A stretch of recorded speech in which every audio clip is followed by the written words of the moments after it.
Assalamualaikum warahmatullahi wabarakatuh. Setelah beberapa bulan melihat hasil kerja Wali Kota Surabaya Tri Risma Harini or Risma, akhirnya Muhadjir Effendi Menteri Koordinator Bidang Pembangunan Kemanusiaan dan Kebudayaan Indonesia meminta Risma memaparkan inovasinya dalam menangani pandemi COVID-19 di hadapan beberapa menteri, gubernur, wali kota dan bupati dari berbagai daerah.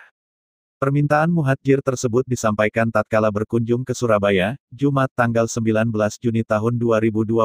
Dalam paparannya, Risma menyampaikan inovasinya kepada beberapa menteri, gubernur, wali kota dan bupati melalui video conference (VidCon).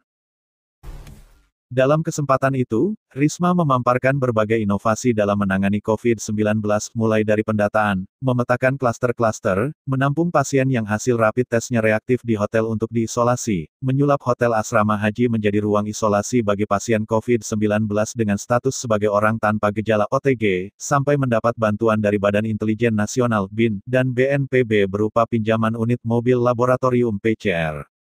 Kita kerjasama dengan 5 hotel di Surabaya untuk menampung warga yang hasil rapidnya reaktif sambil menunggu hasil swab, jelas Risma. Ia menjelaskan, jika hasil tes swab dinyatakan positif dengan catatan tanpa gejala apapun, maka pasien akan diisolasi di Hotel Asrama Haji Sukolilo, sedangkan untuk pasien yang memiliki gejala dan keluhan maka langsung dirawat di rumah sakit rujukan maupun non-rujukan di Kota Pahlawan. Kalau OTG mereka kita bawa ke Hotel Asrama Haji. Tapi kalau ada gejala ditempatkan di rumah sakit, lanjut dia. Sementara itu, bagi warga atau pasien yang memilih rawat jalan isolasi mandiri di rumah masing-masing, pemerintah Kota Surabaya (Pemkos) membentuk 1.339 kampung tangguh Wani Jogo dengan melibatkan warga setempat untuk saling menertibkan wilayah masing-masing.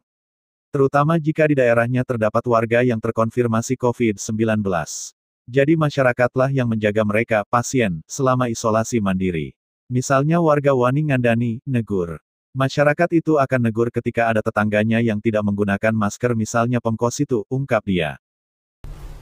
Selain itu, wali kota perempuan pertama di kota Surabaya ini mengungkapkan ia bersama jajarannya juga memberikan permakanan, vitamin, telur rebus dan minuman tradisional berupa pokak, setiap harinya kepada sejumlah warga dengan status orang dalam pemantauan ODP, pasien dengan pengawasan PDP, dan orang tanpa gejala OTG, serta yang terkonfirmasi. Kami juga memberikan semua itu 3 kali sehari. Kita bagikan bagi telur, pokak dan 1 emplek vitamin, papar dia. Risma juga menjelaskan, saat ini Pemkos tengah gencar melakukan sosialisasi Peraturan Wali Kota (Perwali) Nomor 28 Tahun 2020 tentang pedoman tatanan normal baru pada kondisi pandemi COVID-19 di seluruh elemen. Misalnya mal tangguh, restoran tangguh, pasar tangguh.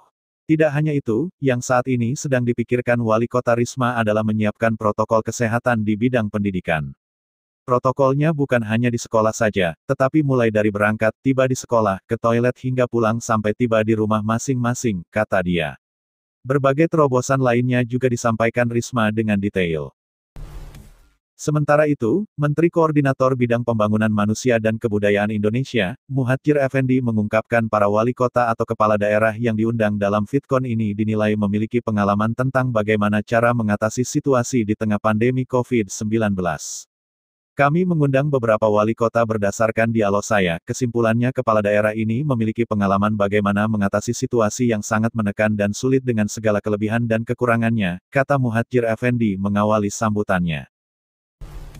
Bahkan, setelah Risma memberikan paparan dengan detail, Menteri Muhadjir Effendi mengakui bahwa paparan dari Wali Kota Surabaya itu sangat komprehensif. Terutama dalam mengembangkan ide serba tangguh. Menurut dia, ide tersebut dapat diimplementasikan dan dilanjutkan ke berbagai daerah lain.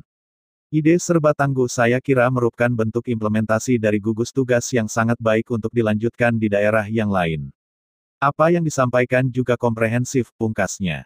Demikian laporan Raja Warta tentang apresiasi Menteri Koordinator Bidang Pembangunan Manusia dan Kebudayaan Indonesia Muhadjir Effendi terhadap inovasi Wali Kota Surabaya Tri Risma Harini or Risma dalam menangani COVID-19. Assalamualaikum dan sampai jumpa.